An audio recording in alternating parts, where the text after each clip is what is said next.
आजादी का Amrit Mahotsav.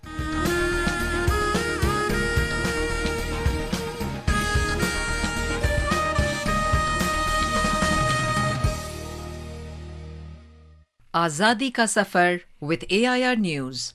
Birth of a Nation.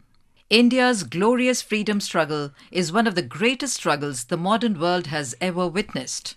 AIR News brings you a glimpse of the struggle every day.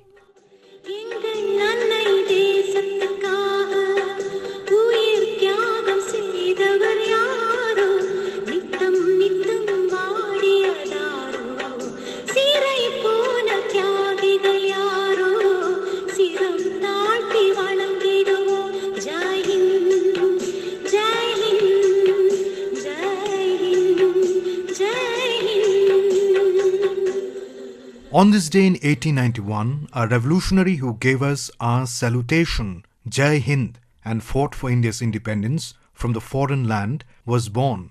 The name of this legendary freedom fighter is Chempakaraman Pillai, also called Jai Hind Pillai. Thirsting for freedom of the country, Pillai wanted to create an anti-British army and redeem India from the foreign rule. Chempakaraman Pillai was born in Trivandrum to Tamil parents. It is said that Raman Pillai rallied against the British and shouted out Jai Hind or Jai Hindustan ki in the school campus.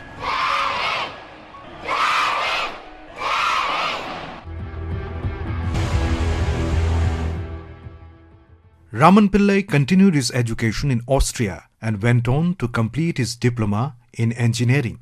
He also graduated in public governance and economics and had a grasp over 12 languages. In 1914, when the First World War broke out, overseas Indian revolutionaries attempted to seize the opportunity to enlist German support for India's fight for freedom. Pillai was one of them. ये जो देश है तेरा स्वदेश है तेरा तुझे है पुकारा. The Indian revolutionaries in Europe contacted the German embassy in Zurich. In September 1914, the International Pro-India Committee was formed with Pillai as the president and Zurich as the headquarters. From Zurich, Pillai ran the German-English monthly Pro-India. The magazine put forward the Indian view of the world to the German people. In October 1914, Pillai founded the Berlin Committee in support of the Indian cause. The following year, the International Pro-India Committee and the Berlin Committee combined to form the Indian Independence Committee. A series of plans were put together between 1914 and 1917 to form an international front against the British Raj. The Indian revolutionaries even went so far as to form a provisional government of India in Kabul in 1915 with Chempakaraman Pillai as the foreign minister. The plan was to bring Turkish and German soldiers to Afghanistan and assist Kabul in launching a war against the Raj. The attack on the northwest frontier would be reinforced by a mutiny in the Indian army and a popular upsurge against the British rule.